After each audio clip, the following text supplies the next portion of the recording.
आपण प्रॉब्लेमसोबत आहोत का नेमका प्रॉब्लेम आपल्यासोबत आहे हे नक्की कळतच नाही कधी-कधी. आता बघा ना, सकाळी-सकाळीच आम्ही गावी जाण्यासाठी निघालो होतो.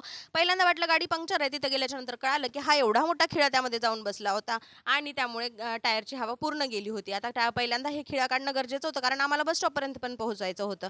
त्यासाठीच आता बघू शकता तुम्ही, की आता ते पंक्चरवाल्यांना तो जो खिळा आहे ना, तो काढण्याचं टेन्शन कमी. मात्र पिल्लूला इथं टेन्शन जरा जास्त होतं. तो इकडून-तिकडून फिरत होता आणि कधी खिळा निघतो आणि कसा काढतात हेच त्याला बघायचं होतं. त्यानंतर आपलं काय, आपण तर ब्लॉगर आहोत. काढला मोबाईल, केलं शूट. गाडीचं टायर पंक्चर हो, नाहीतर गाडी बंद पडो. आपलं मात्र ब्लॉगिंग करणं सुरूच असते. त्यानंतर आता जसं-तसं बस स्टॉपवर गेलो, बस भेटली. पण ड्रायव्हरला जरी वाटत असलं तो गाडी चालवत आहे पण रिअलमध्ये गाडी मात्र पिल्लू चालवत होता. आता तुम्ही बघू शकता गिअर टाकणं आणि ब्रेक दाबणं, त्यातल्या त्यात जसे आदळे लागले तसे आदळे घेणं आणि छानपैकी असे स्टीअरिंग फिरवणं, जोरात हां ते पण आणि मध्येच ब्रेक दाबणं, हे सगळं काम मात्र पिल्लू त्याच्या चोखपणे करत होता. आता बसने जेव्हाही आम्ही प्रवास करतो ना, कंडक्टर पण पिल्लूच असतो, ड्रायव्हर पण पिल्लूच असतो, प्रवासी पण पिल्लूच असतो. आता सुरुवातीला त्यानं ड्रायव्हर झाला होता. त्यानंतर मध्यंतरी तो कंडक्टर म्हणून आमचे तिकीट पण काढले. त्यानंतर तुम्ही बघू शकता किती छान अशी त्याची ॲक्टिंग सुरू होती. जसं काही हाच एकदम एक्झॅक्टली आणि रिअलमध्ये ड्रायव्हर आहे असं वाटत होतं. त्यानंतर आता तो कंडक्टर झाला होता, ड्रायव्हर झाला होता. आता मात्र थकला होता म्हणून तो प्रवासी होऊन इथे शांतपणे बसला होता. आता भूक पण खूप लागली होती, कारण सकाळी फक्त चहा आणि टोस्ट घेऊन आम्ही इथे निघालो होतो. कारण की जर उशीर केला असता तर ही पण बस आमची मिस झाली असती. आता त्यानंतर तुम्ही बघू शकता वातावरण एकदम छान होतं.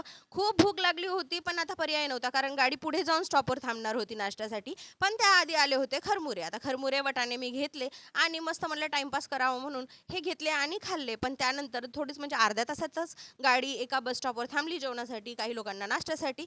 त्यानंतर आम्ही छान अशी थाळी मागवली. त्यामध्ये तुम्ही बघू शकता छान असं वरण, भात, चपाती होती. पण माझं हॉटेलवर थांबल्याच्या नंतर कढी भजी मी खाणार नाही असं होऊ शकत नाही. त्यानंतर आपले मात्र घासावर घास इथं कढी भजीचे चालू होते, कारण खूप भूक लागली होती आणि चहा टोस्टनं काय होणार होतं आणि अजूनही लांबचा प्रवास होताच. त्यामुळे आता त्यानंतर गरम-गरम तिथे मूगवडे पण तळत होते, म्हणून एक मूगवडा पण घेतला. पण तो काही मला गाडी निघाल्यामुळे पूर्ण खाण्यात आला नाही, पण खूप टेस्टी होता.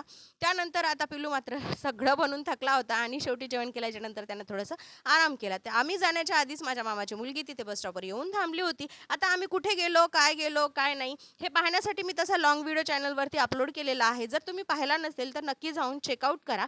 आता मामाची मुलगी घ्यायला आल्याच्या नंतर आम्ही शेवटी आम्हाला जिथे जायचं होतं म्हणजे तिच्या घरी आम्ही गेलो आणि गेल्याच्यानंतर पिल्लूनं बरंच काही सामान घेतलं होतं. युनो कार्ड घेतले होते खेळण्यासाठी, कॅमेरा घेतला होता आणि दुर्बीण पण घेतली होती. आता हे दोघं मिळून हे खेळत होते. यानंतर आता आम्हाला उद्या पण बाहेर जायचं होतं फिरायला. त्यानंतर त्याचाही व्लॉग माझ्या चॅनलवरती येईलच. व्हिडिओ कसा वाटला कमेंट सेक्शनमध्ये नक्की सांगा आणि हो, चॅनलला सबस्क्राईब करा. भेटूया नेक्स्ट व्लॉगमध्ये.